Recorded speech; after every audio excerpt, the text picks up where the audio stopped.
Hello class, my name is Myasia Gray, and as you can see, this is my critical assignment for my summary and summarizing the sport as well. Women's basketball started in the 1900s, and the game continuously evolves at all levels of play, and I mean at all levels of play. This is one of the only contact sports that women are actually allowed to be involved in. I know there's rugby and stuff like that, but that's usually just a men's sport. So to have one sport dedicated to women where it's full contact, and yes, there are a few limitations, but to see how the sport has evolved from the 1900s, that pretty much summarizes and wraps it up in a whole. It says thus. Women's basketball at the college level is one of the most competitive contact sports in divisions women can engage in outside of playing professionally. With this targeted population, it is quite intriguing to know that a woman's athletic performance can be affected by numerous components, such as the social stigma of sport, environmental influences, coaching style, and the social and emotional impact that it may have on women within the sport.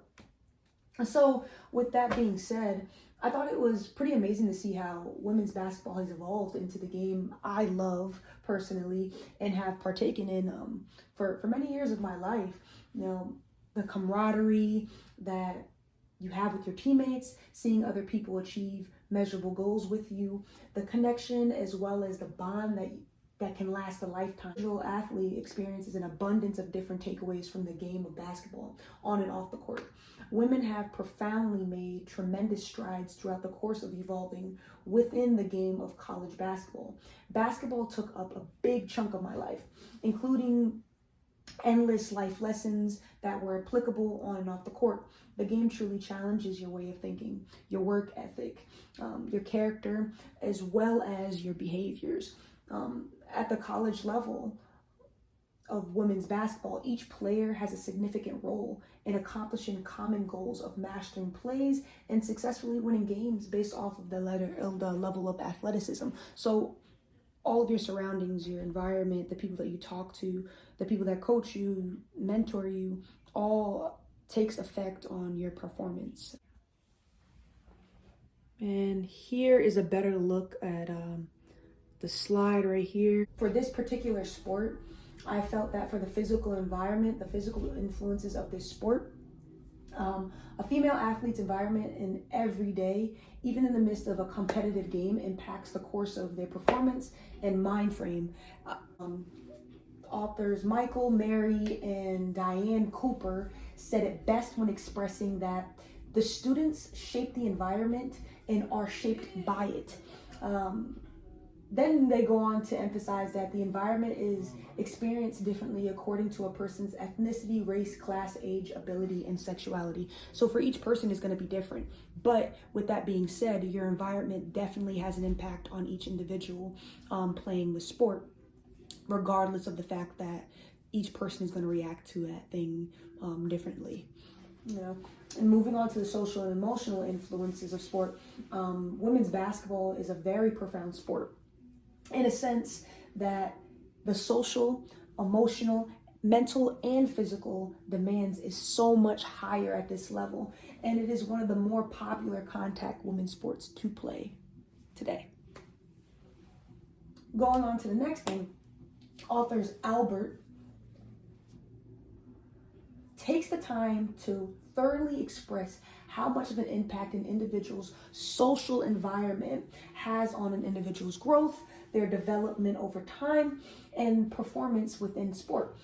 The scholarly read emphasizes that things such as family dynamic, student load, classes, financial situations, intentions, emotional capacity, team building, and even family support can play a huge role in an athlete's life and behaviors, how they're influenced on and off the court. And I truly believe this is a powerful statement, only because from my personal point of view, not having my father figure within my life and having a single parent family, you know, it's a completely different dynamic, and that definitely played a role in how I performed in sports. Also, just your status, you know, your personality, the popularity, interpersonal skills, and your athletic status, that can definitely play a role. You know, being the big jock of the crew on campus, you know, that definitely plays a role in how you're treated,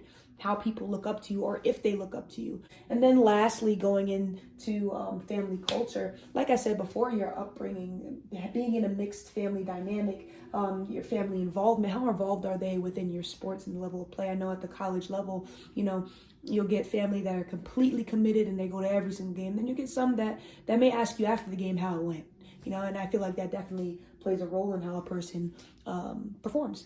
You know, also your family traditions. And then going into next way, every person has their set values that they live by, and which molds them into the person they are today. An individual's view of life, sports, behaviors, and commitment can be highly influenced by their social, emotional, mental well-being, as well as the environmental and cultural influences that surround them.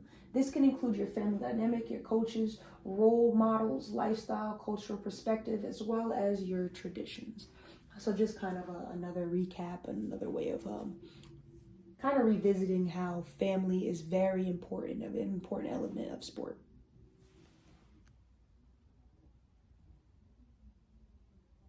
And this right here is just more of a close-up of the slide. You know, we get into the desire to compete. You know, there's so many things that can affect an individual when trying to perform at their best ability.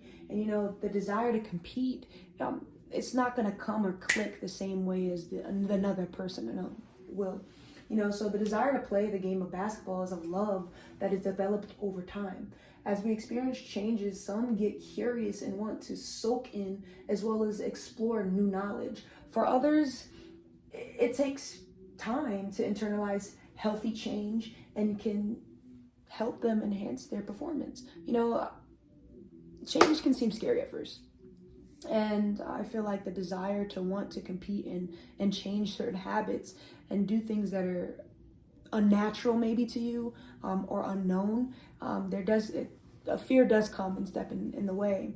And with that being said, having a strong knowledge base of this, and also being exposed to constant change as far as, you know, changing your practice routine or challenging you in different ways that you haven't experienced in order for you to kind of be comfortable with being uncomfortable sometimes, you know. And I feel like definitely team sports exposes you to that and allows you to get to a level to where you at once maybe dreaded the day that you were going to go to a game, and then, you know, being happy and uplifted when it comes to a competitive game. You know, that's the difference between levels of athleticism and levels of competition. When you're at that college level, you're committed, and your desire is to compete and become better and get to the next level and kind of just show what you got. Show what you got, you know? And then also getting into the next point for desire to compete. Not every individual is driven or motivated in the same manner, and things appeal to people in different ways.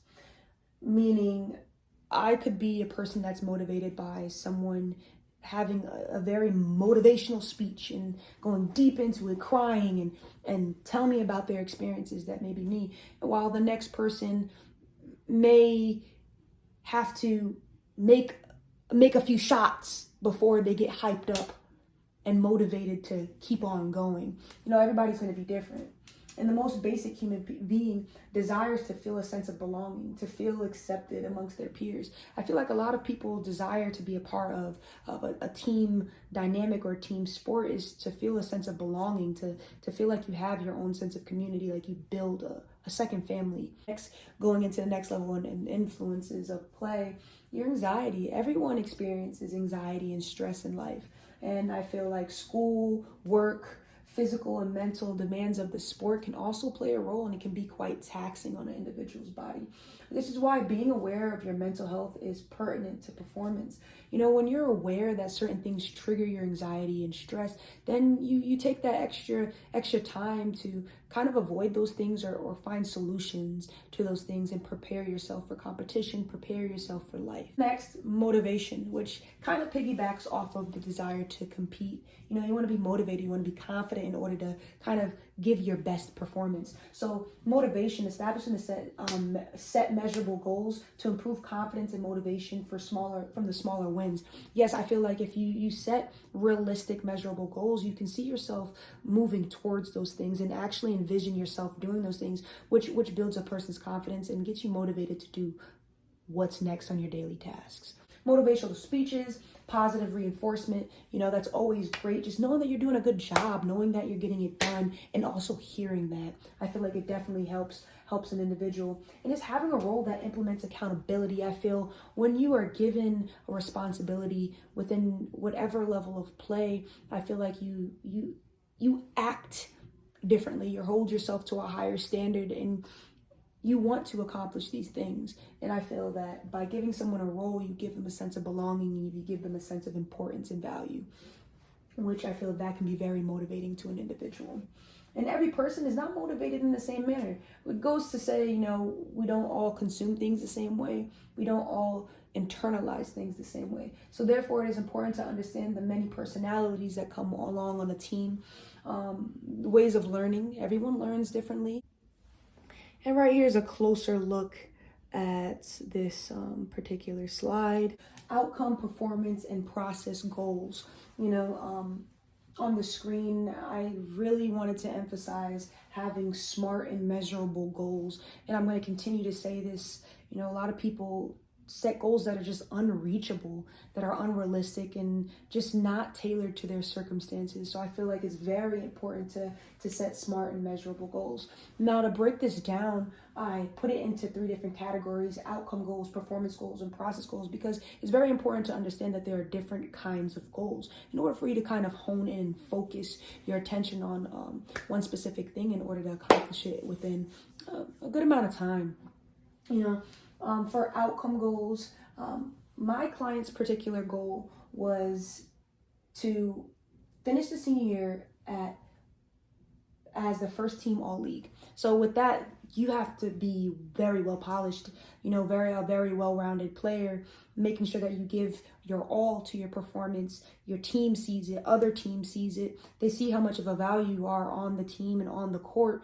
You facilitate certain playmaking. Next goal would be, you like to win the state championship game, and I feel like that definitely takes a big sense of commitment, not just on her part, but also on her team's part. So not just in bettering her own performance, but trying to better her teammates. Where they lack, she may have in strengths. So just making sure she shares those strengths and making sure that she allows her team to grow alongside her. Performance goals. My client would like to run in under a mile under 8 minutes, hit her PR of 130 pounds squatting, and increase her shooting percentage. I feel like they're very, very much accomplishable goals, something she can accomplish pretty quickly. You just have to be dedicated and have the mind frame and grit to get it done, And then going on to the next one is the process goals. The goals for this season, my client's on her own time. She would like to she desires to train 4 to 5 times per week. And then lastly, being that my client is a college basketball player, she would like to make it a point to have an active recovery day and stretch day daily. Now, I feel like this is very important because I feel like the biggest problem with athletes, they do not like to stretch. So I think her emphasizing this will allow her to really dig deep into her flexibility. And right here is a close-up of this particular slide. And here's a close-up of this particular slide where you can see the quote and the breakdown of bullet-pointed strategy. We were asked to select a verse which would pretty much stand as our mission statement, something that we value, something that we can see implement within our daily life, our routine, in order to get after our desired field of study or career within the long run. And what I have decided to go with, I can do all things through Christ, which strengthens me. Philippians 4:13. For me, personally, this statement, this verse is very powerful. It's something I truly live by. It's even on the things that I have around my house as well. I feel like it's just very important to understand that, you know, our relationship with God is very strong, and He is our strength when we feel that we can't push through. When we feel that we don't have enough to make it, we can always rely on Him. Here's a better look at this slide right here. And then to wrap things up, I have a slide on what I learned throughout this course, which I am very thankful to be a part of this course. What I put is, throughout this course, I have gained a great deal of new knowledge that I find to be truly useful. I have learned so many things in regards to behavioral influences and how it can impact an individual as well as their overall performance.